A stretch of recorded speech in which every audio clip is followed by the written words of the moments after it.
Il a cherché dans la littérature médicale ce que les gens avaient raté. En d'autres termes, ce que les gens voyaient sans voir.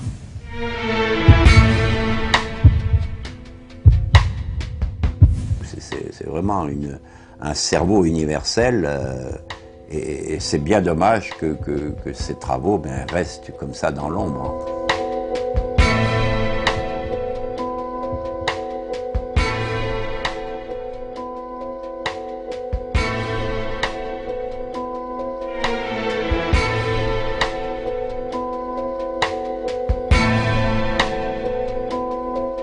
Il remettait en cause tout le paradigme de tous nos universitaires. Ça circulait même aux États-Unis, etc.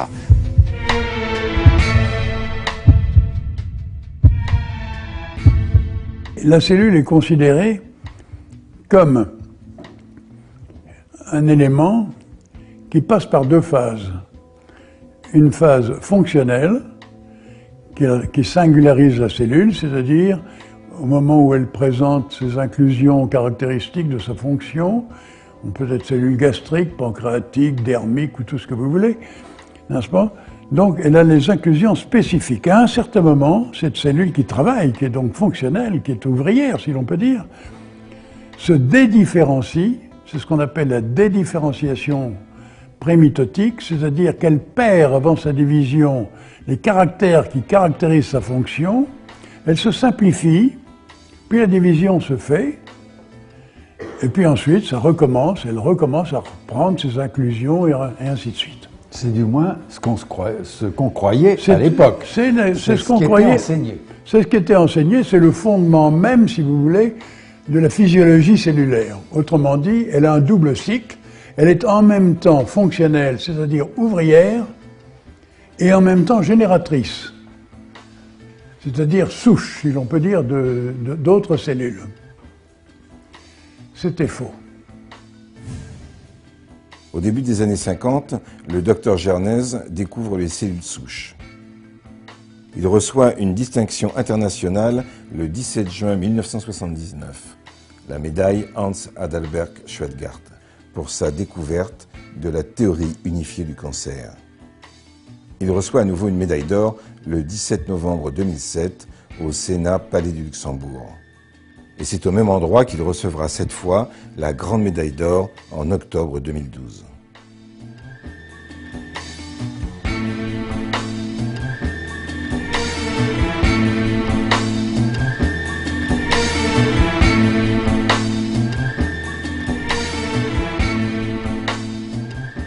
Lorsqu'on a fait la corrélation entre la théromatose et la cancérisation, ce qui apparemment n'a aucun rapport entre une cancérisation et la théromatose, on se dit, tout le monde sait que la théromatose, c'est qu'il y a des substances inertes, du cholestérol, de ceci, de cela. Donc le primum movens, c'est le dépôt de substances inertes qui finit par bloquer, par boucher une artère.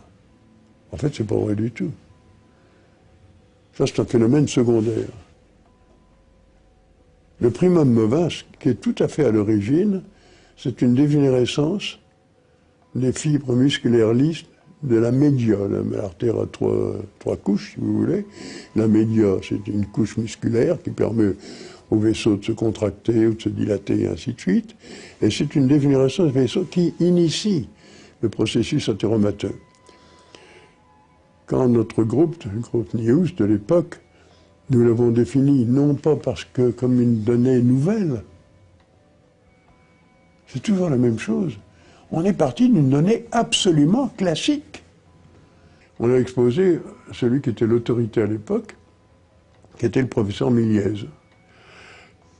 Et j'ai reçu la lettre la plus brève que j'ai jamais reçue de ma vie. Un carton. Alors je disais, monsieur, voilà, mon petit groupe de biologie provinciale, n'est-ce pas, vous envoie ça, parce que nous considérons qu'il y a une disparité, une discrepancy, comme disent les Anglais, entre deux données, et la véritable donnée, à notre sens, n'est-ce pas, c'est la donnée histologique qui veut que ce soit dégénératif au début, et que ce soit donc cousin germain, sinon une cancérisation des cellules musculaires lisses de la paroi moyenne, on vous envoie ça. Si vous considérez que ça n'a pas de valeur, vous le mettez à la poubelle, n'est-ce pas? Et si vous considérez, vous en ferez ce que vous pensez. Puis c'est tout. Ça ne demandait même pas de réponse. C'était une étude qui lui était envoyée. Parce qu'on considérait que c'était un devoir de le dire, parce qu'on constatait ce fait-là. Et j'ai reçu cette lettre, et c'était marqué de sa blanche main, « C'est extraordinaire ».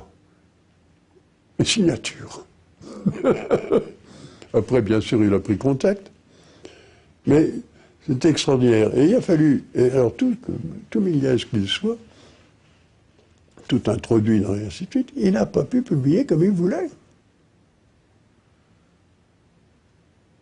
Et son dauphin, qui était le professeur Lagru, qui était un ministre, qui était parmi les directeurs de la presse médicale française, la revue La Presse Médicale, qui est la Bible, si vous voulez, en matière de médecine, eh bien, tout directeur qu'il fut, il n'a pas pu publier dans la presse médicale, non plus dans sa propre revue. Tout ça a été publié, donc, et rendu, parce que ça a été publié dans Objectif Santé, édité chez Malouine par Méliès, puis ensuite repris par le professeur Lagru, et ainsi de suite, puis c'est devenu international, et au congrès de Kyoto, explosion dans les connaissances fondamentales. C'est le fameux, ça c'est le gros titre du quotidien du médecin, explosion des connaissances fondamentales dans l'entéromatose. C'était le congrès qui se tenait sur l'entéromatose à Tokyo. À Kyoto. À Kyoto.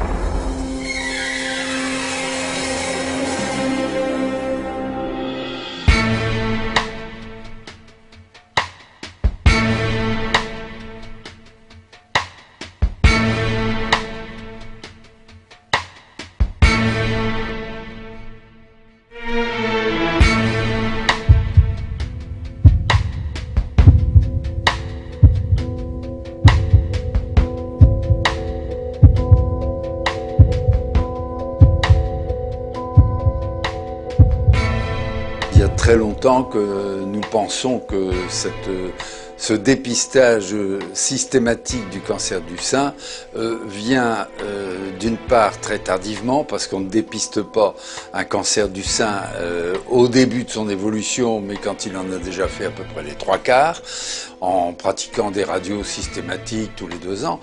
Mais donc, on ne fait pas de prévention du cancer du sein, on fait du dépistage qu'on dit précoce et qui est en fait tardif.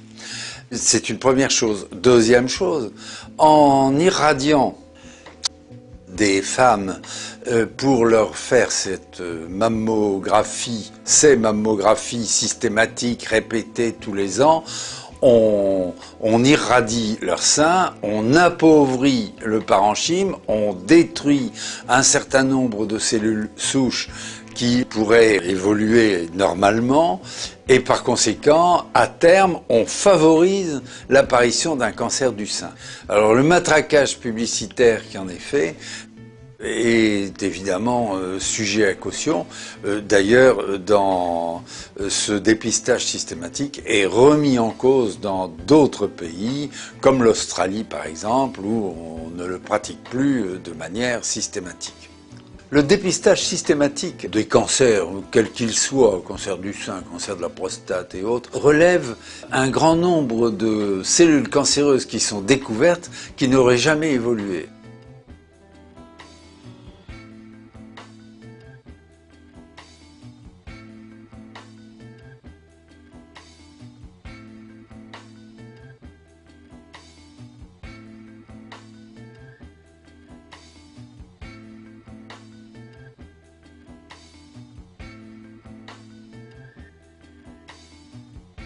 En effet, à partir de la cinquantaine environ, et même avant, nous fabriquons journellement un grand nombre de cellules dysplasiques, cancéreuses, qui, dans la compétition qu'elles ont avec les cellules saines, orthoplasiques, sont défavorisées et par conséquent seront éliminées d'elles-mêmes.